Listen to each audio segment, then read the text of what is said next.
Hey, hello, hi dear friends. Welcome to Roshan's English World. ఇవాళ వీడియోలో మనము ఈ ఫోనెటిక్ లెటర్స్ అయినటువంటి డిఫ్థాంగ్స్ గురించి తెలుసుకుంటాం. మన గత వీడియోలో మనం మొనోఫ్థాంగ్స్ గురించి తెలుసుకున్నాం కదా.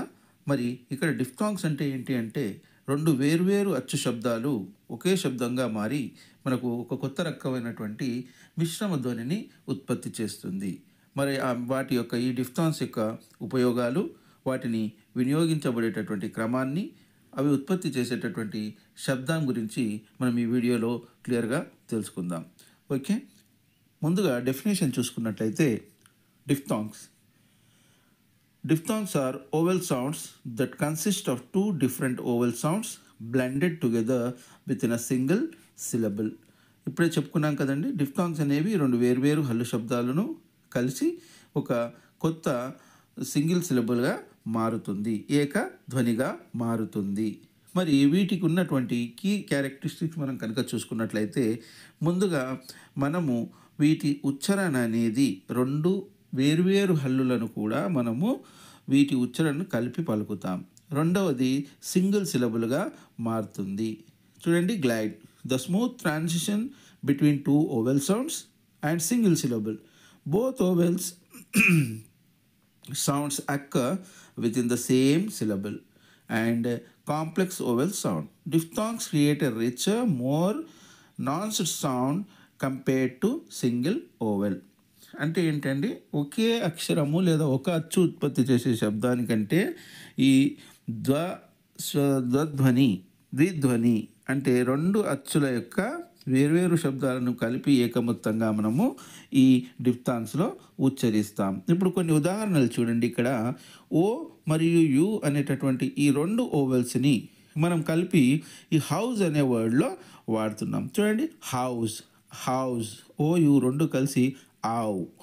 ఆ ఊ అనే రెండు అచ్చు శబ్దాలు ఇక్కడ మనకి దీనిలో వచ్చాయి. నెక్స్ట్ ఎగ్జాంపుల్ అదే దానిలో ఓయు వచ్చేది చూడండి, అబౌట్ బావ్ ఆవ్ అంటున్నాం కదా. నెక్స్ట్ దాని కింద ఎగ్జాంపుల్ చూడండి, ఓ ఐ ఉంది, ఆయిల్, కాయిన్, ఆ ఈ రెండు వస్తున్నాయి. నెక్స్ట్ చూడండి, ఏ రైన్, వైట్ అంటున్నాం కదా, అది. నెక్స్ట్ చూడండి, ఈ రెండు డిఫ్థాంగ్స్ మనకు ఎలా వాడతామంటే, ఇది ఫీట్, సీమ్ అంటున్నాం కదా, ఇది డిఫ్థాంగ్స్. ఇప్పుడు ఈ డిఫ్థాంగ్స్ లెటర్స్ను మనము ఒక్కో లెటర్ ఏ విధంగా మనకు ఫోనెటిక్ లెటర్ ఏ రకంగా ఉచ్చరించబడుతుంది అనేది ఉదాహరణలతో చూద్దాం. చూడండి, ఇక్కడ మనము మొనోఫ్థాంగ్స్ గురించి చెప్పుకున్నాం. ఫోనెటిక్ లెటర్స్ని మనము ప్రత్యేకమైనటువంటి చిహ్నాలతో రాస్తాము. రాసిన తర్వాత ముందు ఒక స్లాష్, ఆ చిహ్నాల తర్వాత ఒక స్లాష్ పెట్టి అది ఫోనెటిక్ లాంగ్వేజ్ అని మనం సింబాలిక్గా తెలియజేస్తాం. మనం డిక్షనరీలో చూస్తుంటాం కదా, అది. మరి ఇక్కడ చూడండి, ముందుగా ఈ మరియు ఐ. ముఖ్యంగా గుర్తుపెట్టుకోండి మిత్రులారా, మనం ఈ ఫోనెటిక్ లెటర్స్ని నేర్చుకోవడము మన ఉచ్చారణకు, ప్రొనౌన్సియేషన్లు చాలా వరకు ఎన్రిచ్ చేస్తుందండి. ఎందుకంటే చాలా మటుకు ఈ నాన్ ఇంగ్లీష్ మీడియం వాళ్ళు ఎవరైతే ఉంటారో, they are very good at English. They may know how to speak, then they can understand each and everything. They can be write many things about many topics. But whenever they have to speak, then they can't. Because of what? Because of the fear. So ఒక భయం వలన వాళ్ళు చేయలేకపోతున్నారు. ఎందుకంటే మన slant ఏదైతే ఉంటుందో, మన భాష, మన యాస అనేది మనల్ని ఏం చేస్తుంది అంటే, మనం ఇంగ్లీషు ఏదో మనం వెనుకబడి ఉన్నామనేటువంటి ఫీలింగ్ని మనకు కనిపించేస్తుంది. దానికి ముఖ్యంగా మన ప్రొనౌన్సియేషన్ను మనం మెరుగుదిద్దుకోవాలి అంటే ఈ ఫొనెటిక్స్కి సంబంధించినటువంటి ఈ లెటర్స్ని మనం ఎలా ఉచ్చరించాలో తెలుసుకుని మనం బాగా ప్రాక్టీస్ చేస్తే కనుక definitely you are the master in English. I promise you dear friends. చూడండి, ఇక్కడ ఈ ఐ ఉంది. వీటిని మనం ఎలా ప్రయోగిస్తాము చూడండి. బ్రాకెట్లో ఒక వర్డ్ ఇచ్చారు కదా, దాన్ని ఏమంటామండి? ఎస్ చెప్పండి, మీరు ఒకసారి అనండి, బైక్ బిగ్గరగా అనండి. ఏమంటాం? PLAY, ప్లే కదా, రైట్. కానీ దాన్ని ఉచ్చరించే విధానం ఏంటండి? ఏయ్ అంటుంటామా మనం? ఎవరినన్నా బెదిరించాలంటే ఏయ్ అని. ఆ ఎయ్ రావాలి ఇక్కడ. ప్లే అని కాదండి, ప్లే. చూడండి, మనము కొన్ని మన ఇంగ్లీష్ న్యూస్ వస్తుంటాయి కదా, వాటిని మీరు బీబీసీలో అంటే వేరే ఒక కంట్రీస్కి సంబంధించిన న్యూస్ ఛానల్స్ వినండి, మన ఇండియన్ ఛానల్ వినండి, స్లాంట్ తేడా ఉంటుందండి. అంటే భాషను వాడేటట్టు ఈ స్లాంట్ ఏదైతే ఉందో అది బాగా చక్కగా మనం నియమబద్ధంగా వాడితే we can be prove what we are. చూడండి, ప్లే మనం ఏమంటాం, ప్లే, ప్లే. నెక్స్ట్ ఎగ్జాంపుల్ చూడండి, సిఏకేఈ ఏమంటాం, cake. G A M E game. R A I N rain. W I T wait. కాదు కదా, ఇవి రాంగ్. ఇవి ఇంతకుముందు అన్నాం మనం. కానీ ఈ క్లాసు విన్న తర్వాత మనం ఫోనెటిక్ లాంగ్వేజ్ డిఫ్థాంగ్స్ మనం చదివిన తర్వాత ఈ వర్డ్స్ మనకు కనిపిస్తూనే ఈ ఫోనెటిక్ లెటర్స్ మన మైండ్లో మెదలాలి. అప్పుడు మనం కరెక్ట్గా ఉచ్చరిస్తాం. చూడండి, C A K E not cake, it's a cake, cake. G A M E game, game. R A I N rain. చూడండి, ఇక్కడ నేను పక్కన మీకు ఆ లెటర్స్ కూడా ఇచ్చాను, ఎలా ఉచ్చరించాలి. I, rain, wait, play, day, eight, neighbour, neighbour. Right అండి. చూడండి, మరి అలాగే నెక్స్ట్ ఫోనెటిక్ లెటర్ ఉంది, ఏముంది, ఏ ఉంది, ఐ ఉంది. దీన్ని ఎలా ఉచ్చరించాలి మనము, ఆ ఈ రెండు రావాలి. అంటే లైట్ అనే వర్డ్ ఉండేది కదండి, light, light, I, I, I, light. Next చూడండి, రైడ్, టైం. మనం ఐ మాత్రమే రాసాం, ఇక్కడ ఏఐ అనేది మనం రాయలేదు. కానీ దాన్ని ఉచ్చరిస్తున్న విధానం ఎలా ఉంది, ఐ ఏ రాసినట్టుగా ఏఐ రాసి మనం ఎలా అయితే ఉచ్చరిస్తామో రాయకుండా కూడా ఇక్కడ LIGHTలో ఏ లేదండి, అయినా దాన్ని లైట్ అంటున్నాం, లీట్ అంటలేం. అంటే ఏంటి, annoyingly we are using the phonetic diphthongs, right. So దానిపైన అవగాహన పెడదాం. అంటే ఉచ్చారణ మనము సరి చేసుకోవచ్చు. లైట్ అనేది definitely you can write in a proper way. మీ అందరూ దాన్ని స్పెల్లింగ్ మిస్టేక్ లేకుండా రాస్తారు. కానీ ఉచ్చరించే దగ్గర మనం ఈ ఫోనెటిక్స్ దగ్గర వెనకబడుతున్నాం. ఆ తడబాటు రాకూడదని మనం చెప్పుకుంటున్నాం, రైట్ అండి. RIDE right, TIME time, HIGH high, NIGH night, SKY sky, FLY fly, right అండి.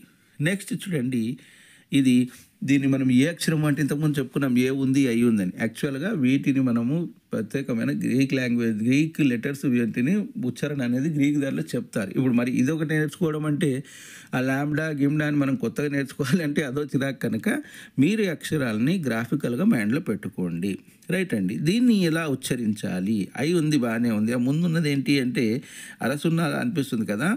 దీన్ని చూడండి, బాయ్, బాయ్ కాదండి, మనం ఏమంటాం, బాయ్, బాయ్ కాదు, ఇది బాయ్, ఈ ఐ, బాయ్. నెక్స్ట్ చూడండి, oil, coin, toy, boy, right. Next example చూడండి, దీన్ని ఈ ఫోనెటిక్ లెటర్ని మనము ఇది యూ కాదండి, ఆ చిహ్నాన్ని గుర్తుపెట్టుకోండి. హౌజ్, ఆవు, ఆవు, house, out, about, cow, how కాదు, హౌ అని మనం ఏం చేస్తున్నాం, అవుతం పెట్టేస్తున్నాం. కానీ ఇక్కడ కొంచెం దాన్ని హౌ, రైట్ అండి. నెక్స్ట్ చూడండి, ఇక్కడ కూడాను మనకు ఎలా ఉంది, అది ఈ కింద ఇచ్చినటువంటి ఎగ్జాంపుల్స్ చూడండి. గో అనేది మనం ఎలా ఉచ్చరిస్తాము, జీఓ, గో అని అంటాం. దీన్ని వాస్తవంగా ఎలా పలకాలి, గావ్, గావ్, గావ్. వా ఉచ్చరించినట్టుగా గావ్. చూడండి, ఈ ఎగ్జాంపుల్ చూడండి, నావ్.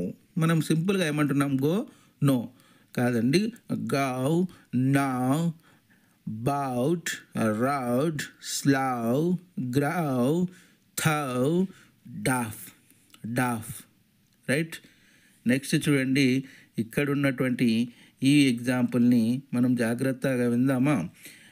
NEAR ఎలా ఉచ్చరించాలి దీన్ని, Nia, here, there, we're, right. ఇది దీని ఉచ్చారణ యొక్క విధానము.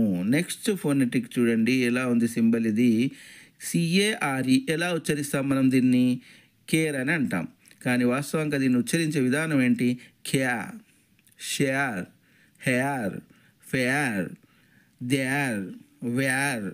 ఈ ఉచ్చారణ మనకు విచిత్రంగా అనిపించినా, మీరు నవ్వుకున్నా, మీరు ఈ లాంగ్వేజ్ని నవ్వుతూనే అయినా సరే కానీ ప్రాక్టీస్ చేయండి.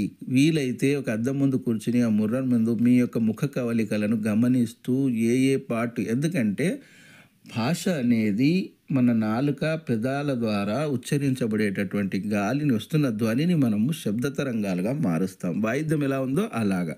చూడండి ఎంత మిరాకిల్. మనము ఒక వాయిద్యం అనేది కేవలం ఒకటో రెండో రకాల శబ్దాన్ని ఉత్పత్తి చేస్తుందేమో, కానీ మన గొంతుక, మన నాలుక, మన పెదాలను వాడి మనం ఎన్ని రకాల శబ్దాలు వాడుతున్నామండి. తెలుగు, హిందీ, ఉర్దూ, ఇంగ్లీష్, రకరకాల భాషల్ని, రకరకాల శబ్దాలని మనము ఉత్పత్తి చేస్తున్నాం. మరి వీటిని మనము మన యొక్క నైపుణ్యాలను మేళవించుకుని మనకు మనం మెరుగుదిద్దుకుంటే మనం అద్భుతమైనటువంటి ప్లేస్లో మీరందరూ ఉంటారు కదా ఫ్రెండ్స్.